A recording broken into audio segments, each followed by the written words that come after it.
Hey, Ryan Reynolds here for Mint Mobile. You know, one of the perks about having 4 kids that you know about is actually getting a direct line to the big man up north. And this year, he wants you to know the best gift that you can give someone is the gift of Mint Mobile's unlimited wireless for $15 a month. Now, you don't even need to wrap it. Give it a try at mintmobile.com/switch. Upfront payment of $45 for 3-month plan equivalent to $15 per month required. New customer offer for first 3 months only. Speed slow after 35 gigabytes if network's busy. Taxes and fees extra. See mintmobile.com.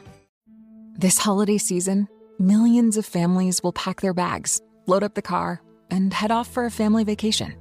But not every trip is going to be somewhere fun. The American Red Cross responds to about 7,000 emergencies during the holiday season alone, from home fires to natural disasters, providing families a safe place to go when the unthinkable happens. But they can't do it without your support. Please donate at redcross.org.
Hi there, and welcome again to the Explaining History podcast.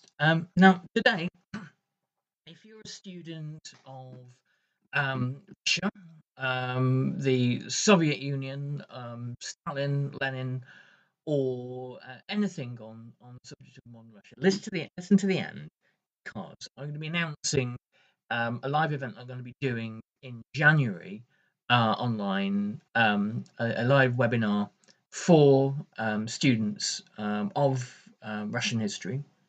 So listen to the end, and there'll be info there about how you can sign up for it, and what's coming and when. Okay.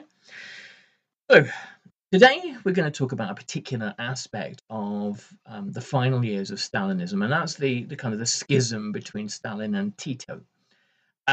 It's really important to understand how kind of schismatic Soviet communism was. The questions in Stalin's mind about Mao, and later the split between Khrushchev and Mao, the Sino-Soviet split, was one aspect of this. But a more pressing matter for Stalin was Tito, the ruler, the communist ruler of Yugoslavia. And Tito had managed to seize power in Yugoslavia largely without Soviet help, and had a more non-aligned view of Yugoslavia's development, a more independent view, and didn't subscribe necessarily to the Stalin line of Marxist-Leninism. A key part of kind of Stalin's worldview, his kind of rather paranoid worldview during the interwar years, was that communist parties in non-communist countries needed to show conformity to the Soviet line. they needed to be part of Comintern, and they needed to deal fairly ruthlessly with rival parties on the left. This, Stalin argued, was the only way that you create kind of unity and unity of action. But it was also a fantastically useful way of trying to further Soviet foreign policy goals. And what you didn't want was particularly Trotskyism. You didn't want Trotskyite parties and emerging in non-communist countries. Now, the situation sort of changes at the end of the Second World War because a large part of Eastern Europe is occupied by the Red Army, so you can impose the regime of your wishes. But Yugoslavia doesn't fall easily into that mold. And this is something that Stalin didn't like, and he was alarmed by, and saw Tito as a potential threat because he was a potential alternate voice within the communist world. And a lot of Tito's rhetoric and language sounded and sometimes more kind of nationalistic. That said, if you think that Stalin wasn't in some ways a nationalist, then the experience of fighting the Second World War and to fighting a war for kind of what was referred to as the Great Patriotic War should give you a clue here. The idea that Mao didn't have nationalist ideas, he certainly did. He was wanting to end the century of humiliation. So these ideas are not kind of incompatible with sort of communist takeover. Anyway, we're going to look today at R.J. Crampton's Eastern Europe in the 20th Century and After, second edition. And we're looking at chapter 15, the Yugoslav-Soviet split. The Prague coup of February 1948 appeared to have given Stalin mastery over an Eastern Europe which, against the backdrop of an intensifying Cold War, was being refashioned on the Soviet model. Yet, as the events of the summer were to show, Stalin already felt his monopoly of power threatened, but threatened from within as much as from without, from the heretic as much as from the infidel. On the 28th of June 1948, the Yugoslav Communist Party was expelled from Cominform. Beneath the surface, there had always been a tension between the Yugoslav communists and Moscow.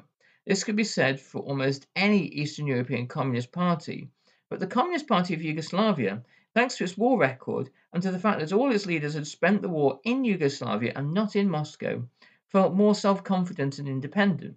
Moreover, as a victor power, Yugoslavia did not have to play host to an Allied Control Commission, which might limit the local government's freedom of action. Yugoslav leaders were consequently amongst the few who voiced their frustration with grandfather Stalin. Many of the sources of frustration first appeared during the war itself. The communist partisans had expected at least some military assistance from the Soviet Union, no matter how hard pressed the latter might have been. They were to a large degree disappointed. At one point, an exasperated Tito had telegraphed Stalin, "If you cannot help us, then please do not hinder us." After the war, Stalin made disparaging remarks about the partisans, the pride of the Yugoslav army, comparing them unfavorably with the Bulgarian army, which, said the Soviet leader, had a proper officer cadre and a general staff. More pointedly, in the latter months of the war, when disputes arose between the partisans and the Bulgarian military who were fighting alongside them, Stalin intervened in the favor of the Bulgarians. For his part, Stalin was alarmed by what he considered Yugoslav partisan excesses. During the war, by the way, the British decided it is better to back Tito than their preferred choice, the Yugoslav crown. And because they guess that Tito is far more likely to defeat the Germans. So there was but ironically, the main source of help actually comes not from Stalin but from Churchill.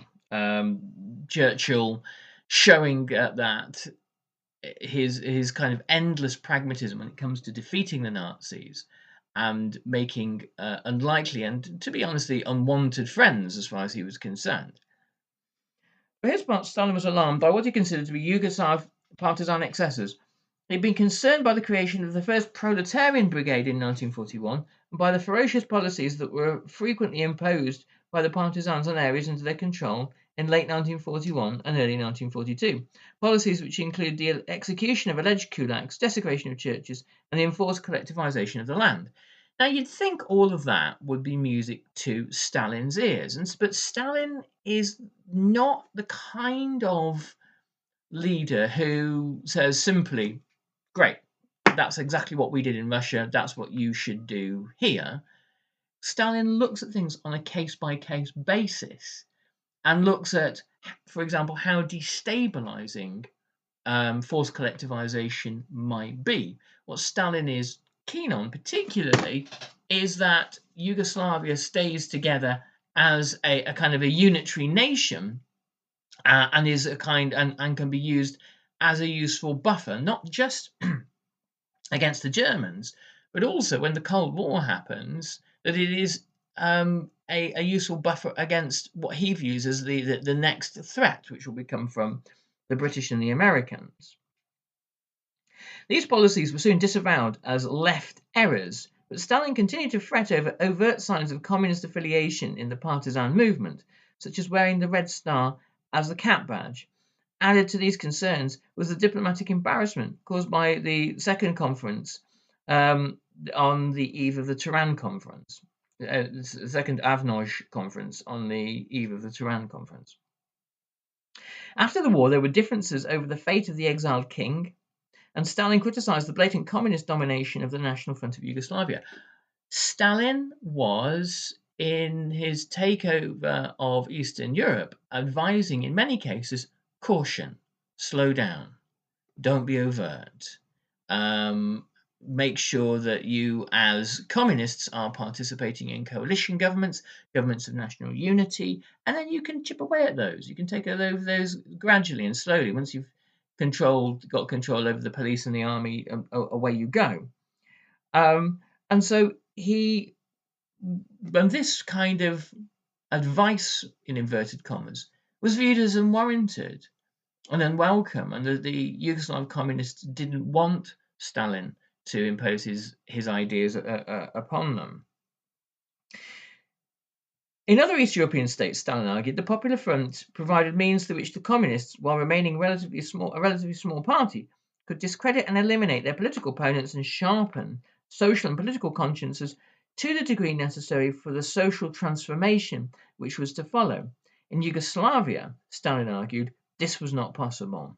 The Yugoslav partisans, by insisting upon carrying out a social revolution during the war, had to recruit far larger numbers than would have been necessary for the smaller type of resistance movement, which was merely prepared the ground militarily for the Allied liberation.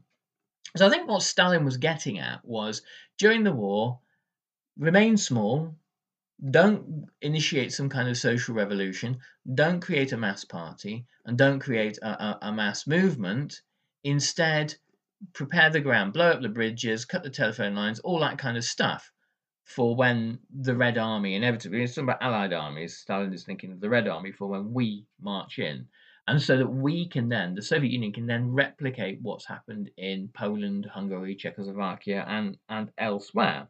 We can create in Yugoslavia a model Soviet satellite state. And the Yugoslav partisans can see this, and they don't like the look of it very much. And the irony, of course, is that of all the kind of the Slavic states of Eastern Europe, the one that has most kind of is most sort of culturally and socially affiliated to Russia is Yugoslavia, particularly Serbia. Hi, this is Jonathan Fields from the Good Life Project, and today I want to talk to you about Boost Mobile. The holidays can feel like a blur with lists and plans and trying to make everyone happy. Simplicity can be its own kind of gift. Boost Mobile helps you keep things easy with the $25 unlimited plan that gives you unlimited talk, text, and data for just $25 a month. No contracts, no trade-ins, just the freedom to keep the phone you love and focus on what really matters. Because peace of mind is something we could all use a little more of. Visit boostmobile.com to start saving today. After 30 gigabytes, customers may experience slower speeds. Customers will pay $25 per month as long as they remain active on the Boost Unlimited plan. This holiday season, Instacart is bringing magic to the people who make it magic for others. Get delivery and deals on everything you need this season. Whether it's a last-minute holiday decor emergency, coverage for the holiday party, or just avoiding going out in the cold, Instacart is here. Plus, November 24th to December 23rd is Deal Month, with savings from your favorite retailers and deals on grocery, electronics, beauty, toys, and more. Download the Instacart app to get a little magic delivered today. Hey, Ryan Reynolds here, wishing you a very happy half-off holiday, because right now Mint Mobile is offering you the gift of 50% off unlimited. To be clear, that's half price, not half the service. Like, Mint is still premium unlimited wireless for a great price. So that means a half day, yeah? Give it a try at mintmobile.com/switch. Upfront payment of $45 for 3-month plan equivalent to $15 per month required. New customer offer for first 3 months only. Speed slow after 35 gigabytes if network's busy. Taxes and fees extra. See mintmobile.com. So Stalin thought, because in an underdeveloped society such as Yugoslavia, the vast majority of those recruited had to be peasants, the Communist Party of Yugoslavia had allowed the true bearers of the socialist revolution, the urban proletariat, to be swamped by the petty bourgeois elements. An allegation supported by Tito's statement that the peasant is the most stable foundation of the Yugoslav state. The argument was false. The Communist Party of Yugoslavia was firmly under the control of Marxist intellectuals and the partisan military establishment, neither of which could be accused of peasantist or petty bourgeois mentalities. But this was the same anxiety that the Soviet Union under Khrushchev later on would have about Mao, that Mao was trying to bring about the wrong sort of revolution. And the wrong sort of revolution would result in something emerging that was quite alien to the practices and the ideas of Soviet communism. The idea that the Communist Party's drive towards socialism had not been impeded by petty bourgeois elements was seen in the economic policies it pursued after the war. Arguing that Yugoslavia was well provided with raw materials and that these had been previously exploited by foreign capital, the Communist Party of Yugoslavia set out to build a heavy industrial base. The 5-year plan of April 1947 earmarked huge proportions of the national product for investment. As only 8% of this investment was to go to agriculture, it meant that there would have to be widespread belt-tightening by the population. Consumption was to be greatly restricted, and this was exemplary Stalinism. As I've said many times before, one of the moments of extreme hardship in the Soviet Union in the 1920s and 30s was during the first 5-year plan, where Sheila Fitzpatrick argues that things like housing and food shortages were as extreme as in certain moments of the Russian Civil War. This is what forced industrialization on a grand scale tends to bring about. And then we only have to look at the Great Leap Forward for an even more extreme version of that. What this tells us is that doctrinally, Tito was a pretty faithful Stalinist, and that there were, in the early years of the new Yugoslav Socialist Republic, that the kind of economic model that Stalin wanted to see was sort of being implemented. So R.J. Compton writes, not all Yugoslav leaders were convinced that these policies were correct. Andrija Hebrang, a Croat and former Minister of Industry, who was still president of the Federal Planning Commission, and Zvetan Žižović, I beg your pardon, Minister of Finance, had their doubts. So too did the Soviets, who soon made it clear to the Communist Party of Yugoslavia, that its assumption that the Soviet Union would help to find the capital for Yugoslav economic development was misplaced. The Soviets needed all the capital and technicians they could find for their own reconstruction and for the arms race. For the time being, therefore, it was expected that Yugoslavia concentrate primarily on agricultural production. Lots of the time, the Soviet Union, what they wanted was for, and this is how all imperial powers work, was for satellite states to focus on their comparative advantage. An agricultural state like Yugoslavia would be actively discouraged from industrializing purely because when Stalin wanted to buy cheap agricultural products, there would be plenty to buy, and and they used the other satellite states of the Eastern Bloc in largely the same way. So a rapidly industrializing state isn't necessarily particularly useful or desirable.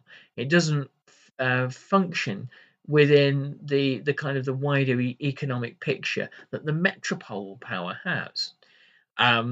The British Empire arranged itself in a similar way. I mean, there's a reason why Australia and New Zealand were giant agricultural produce exporters and weren't encouraged during the kind of the period in which they were directly administered or governed before Dominion status. They weren't really encouraged to become sort of industrial powers in their own rights.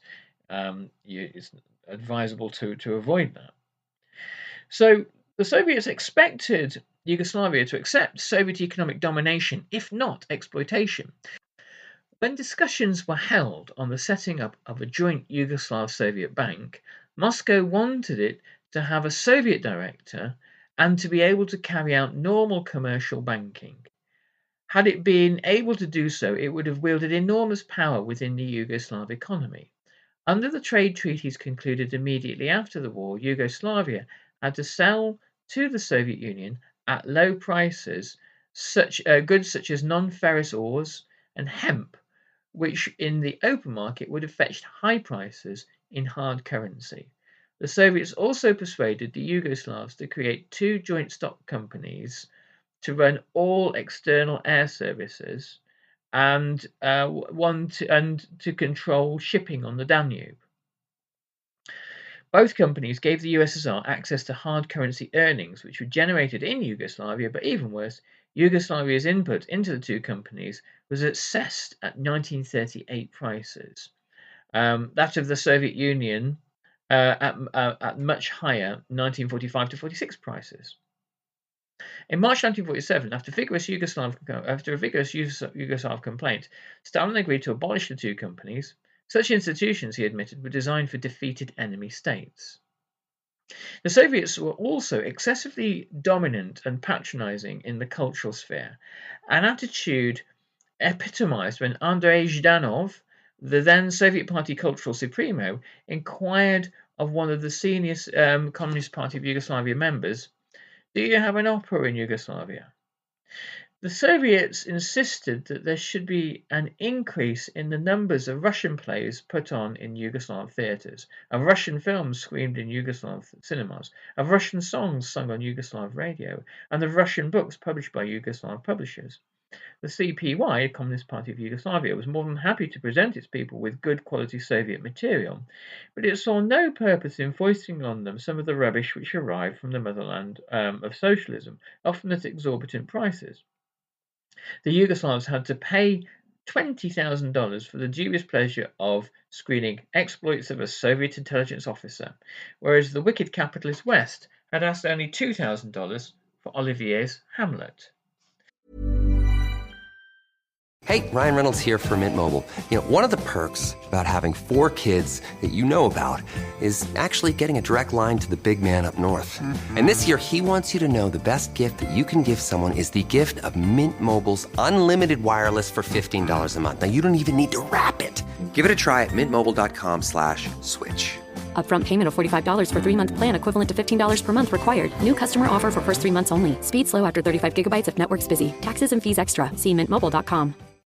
This holiday season, millions of families will pack their bags, load up the car, and head off for a family vacation. But not every trip is going to be somewhere fun. The American Red Cross responds to about 7,000 emergencies during the holiday season alone, from home fires to natural disasters, providing families a safe place to go when the unthinkable happens. But they can't do it without your support. Please donate at redcross.org. While Moscow attempted to dictate the nature of the Yugoslav economic development and determine Yugoslav culture, Stalin was assiduously placing his agents throughout the country's party and state structures. Many of these agents arrived as army officers attached to the Yugoslav forces or as technical assistants in engineering projects. They were deeply resented. In the upper echelons of the CPY, there was a puzzlement that Moscow should think it necessary to place agents in a party which felt itself to be utterly loyal. For ordinary Yugoslavs, the Soviet advisors and officers limited promotion opportunities. Great resentment was felt as the Soviet insistence that Red Army officers on secondment be paid 3 or 4 times more than their Yugoslav equivalents. The latter also sneered at the visitors' insistence that they have orderlies, which was unknown in the partisan army. Moscow, in its assumption of economic and cultural dominance, and in its efforts to infiltrate its agents into the CPY, was assuming that it should treat Yugoslavia no different from the other East European states and parties. This Tito and his associates were not prepared to tolerate. They insisted that though their path towards socialism might be different from Stalin's and the Communist Party of the Soviet Union, it was nevertheless equally valid. As tensions between Moscow and Belgrade increased, the Yugoslav leadership elaborated its own position. They began to criticize Stalinism as a phenomenon, in which the abolition of capitalist private property did not mean the taking over the means of production by the workers themselves, but their exploitation by a new privileged social group whose bureaucratic domination was based on ideological mystification, the abolition of political liberties, and the most enormous police apparatus in history. And that's why Stalin, by 1953, had a plan to assassinate Tito, a plan that was only aborted as a result of Stalin's death. So I'm really, really fascinated. I've always been fascinated by the schism between Yugoslav and Soviet communism, and I'm going to perhaps see if I can do something on that later today. Okay, that was the other thing I was going to mention. So, on January the 11th, I'm going to be doing a 1 hour, maybe slightly longer, but a 1 hour study masterclass on the Soviet Union and the Stalin era. Now, if you're doing this for GCSE or A-level or International Baccalaureate, or if you're studying a different exam board, I'm going to put out an online ticket, be very reasonably priced, and then I'll be putting out frequent reminders. And if anybody misses it, the recording will be available. So it'll be the first of this kind of thing that we're doing.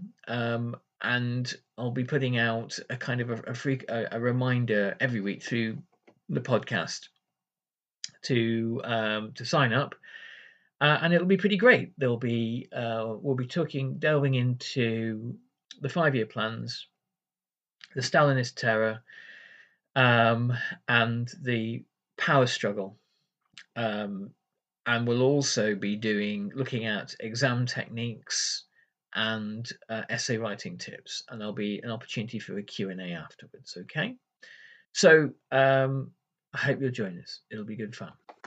Anyway, thanks very much, and I'll catch you on the next Explaining History podcast. Bye-bye.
This holiday season, millions of families will pack their bags, load up the car, and head off for a family vacation.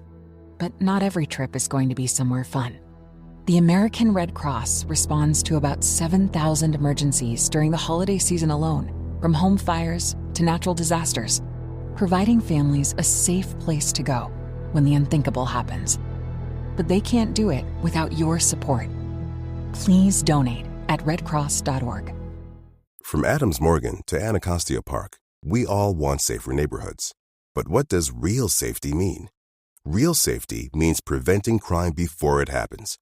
By having police work with communities to disrupt cycles of violence, by supporting families with stable housing, and providing more mental health and drug treatment. We know that adding more police and locking up more people doesn't make us safer. Real safety means investing in the things that help prevent crime. Learn more at RealSafetyDC. Thank you for listening to this episode of Explaining History. This podcast is an independent production, and it's listener support that keeps these conversations going week after week. If you find value in the show and want to help cover the costs of research and production, please consider making a contribution. You can join our community on Patreon or make a one-off donation. Just follow the links in the show notes for this episode. Every bit of support is truly appreciated.